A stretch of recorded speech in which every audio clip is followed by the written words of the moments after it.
آباد کړی په وجود کې چا د شګو بیابان دی. آباد کړی په وجود کې چا د شګو بیابان دی، چې دریاب ته په یوه لپه اوبو پسې روان دی. مات خوبونه زه په ماتو سترګو باندې ګورم، تږې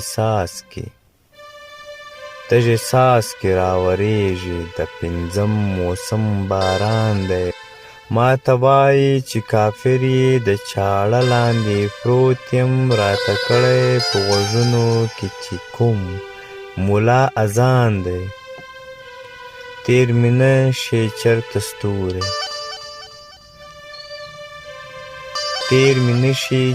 ستوری، زه په دې باندې ویرېږم. د اوبو په ډک ګیلاس کې مې لیدلی نن اسمان دی. زه د خپل وجود په تاو کې لکه وینه سوځېدمه، زما سیوری په بل چا و مګر لمر مې په خپل ځان دی. چا د خپو لاندې باکره و میږی چېرته مړ کړی، لا تر اوسه مې رنګ ژیړ دی، لا تر اوسه مې زړه وران دی. چې دریاب ته په یوه لپه اوبو پسې روان دی. آباد کړی په وجود کې چا د شګو بیابان.